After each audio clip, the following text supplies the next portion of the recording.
What's going on, E-Crew? Welcome back to the channel. I think today I want to talk about the Super73 RX or the S2 motor, or even the arielrider xclass motor.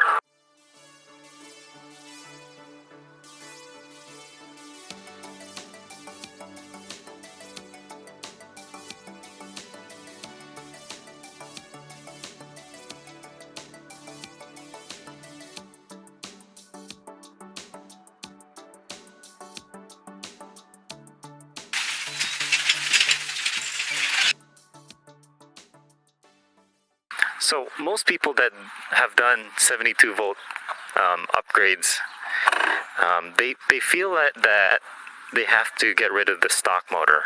That's the trend that I'm seeing. They feel that they have to Dremel the mount to make another motor in, do all that kind of modifications. But I just want to make a quick video to say that you don't have to necessarily do that. The stock motor, which is rated at 2K watts, peak actually goes up to 4,200 watts. I've tested it for over 100 miles now. It's fine. It doesn't overheat. For city use, I'm getting about 48 miles per hour on this one because I have a 50 to 60 amp BMS on the battery. On my arielrider, the xclass 52 volt, I'm only getting 42 miles per hour because my 72 volt battery is only about 30 to 40 amp on the BMS. Those are the kind of top speed that you'll be getting. But for me, that's perfectly fine because I don't really see myself needing to go over 50 miles per hour. Our Onyx RCR, I rarely go over 50 miles per hour on the places that we ride it on. But that's what I wanted to talk about. This controller here, it's $70 on Amazon. I have that link on my gear list. Feel free to check that out. And that's all you really need. Upgrade your controller to go faster and your battery.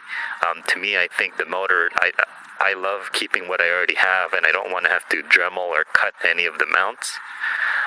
It is a little bit noisier than the Onyx RCR, but I kind of like that, so that way people actually know that there's, that your presence is there, versus the Onyx and the stealthbomber. Those kind of QS motors are very silent, ninja silent, that no one knows that you're around.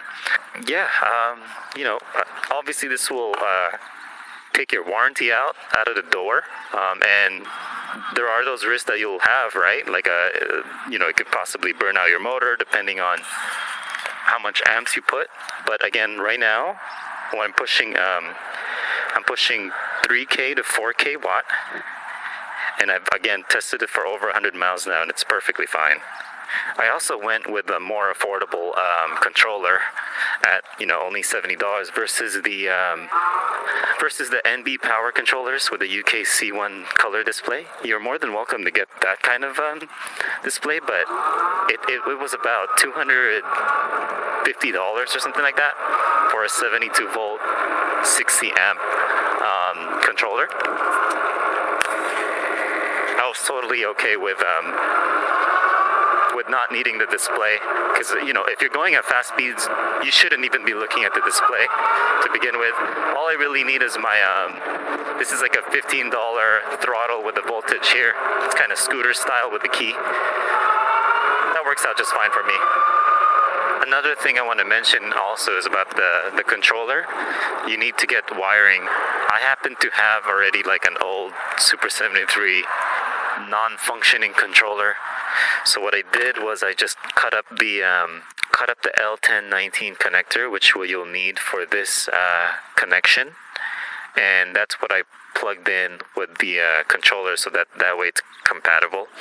You just match up the colors. Really, it's pretty straightforward. The whole motor, it's color coordinated. Blue to blue, yellow to yellow, red to red, all that stuff. Pretty straightforward. If you have, splicing wires and soldering experience, it's pretty straightforward. And another thing is, this is only geared for one speed, which means it's always maximum fast. I'm probably going to get a 3-speed switch eventually, so I can change it up. I guess for cruise rides that I go to, I don't need to go over 20 miles an hour. Just little stuff like that. All right, we're gonna grab some tacos. We go to this taco place in West Covina by Amar, by Seafood City, and they have Thursday specials. They actually have a Tuesday, Wednesday, and Thursday specials, but today's Thursday, so Thursday taco errand run. Let's get it. So right now we're going about 45 miles per hour, and I'm already at a red light, so I never really need to go. Even my aerial rider at 42 miles per hour is perfectly fine for street use, in my opinion. When you have a car, right, you don't really go over 50 to 60 miles per hour on residential. Maybe on highways, yeah, but I just love that the stock motor is perfectly capable of 4,200 watts, and which translates to 45, 48 miles per hour, depending on your weight, obviously. But I'm only at around 155 pounds. That's what I'm getting. About 48 miles per hour top speed. And I'm getting about 50 to 70 miles range on this 40 amp battery.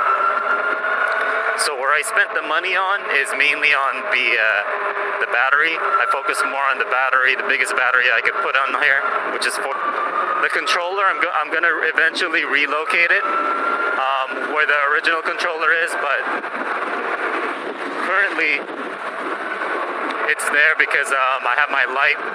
I still have my original stuff on this bike. It's not in its final form.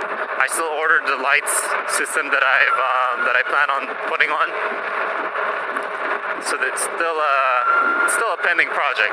But one thing I'm sure is I do love this setup, this controller, this motor, and this battery. I love what I'm getting out of it.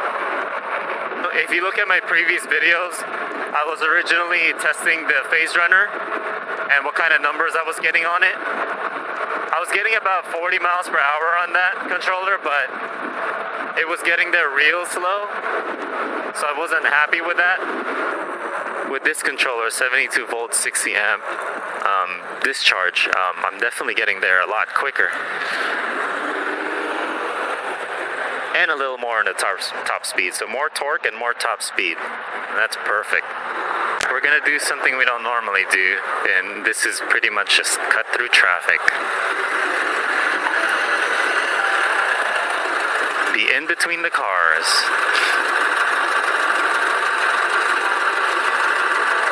Let's go, guys. Let's go. What are we all waiting for? Alright, we're on busy MR, where people drive 50 to 60 miles per hour. But we won't be here long. And we're keeping up just fine. Alright, I can go straight or I could make a left. This is by Seafood City. I think I'm gonna go straight. Prius HEV, I haven't seen this model before. That looks pretty cool. They changed the overlook. So Baja Cali fish and tacos in West Covina is what I recommend. Thursdays they have beef tacos for under $2 each.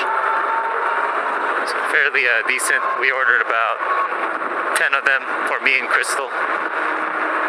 So that's what I recommend. I don't know if you're local in this area. And today's Thursday, so we got definitely beef asada. Alright, picked up the food. Let's head on out of here. And again, what I like about this too is kind of has a key, so you can't really use the electrical part, without this key. So it's kind of like an extra feature. So yeah, just to summarize this upgrade pretty much cost about $800 for the 72 volt, 40 amp capacity, 60 amp BMS UPP battery. That's on Amazon. Check out the link. And then the controller was at about $70, and then the enclosure I was able to buy it for about $150 on OfferUp. The enclosure is the one that's really going to cost like quite a bit. If you bought it online, it's about $450 or something like that. So that's the main thing, finding a good battery enclosure. But you know, for my aerial rider, we were using like a cheap triangle bag. So depending on the bike that you'll be using, I think my main message is don't be quick to sell your aerial rider xclass 52 volt motor or your Super73 S2 RX motor. That's going to be in today's quick vlog, folks. If you plan on going over 50, 60 miles per hour, then yeah, definitely upgrade for the QS motor.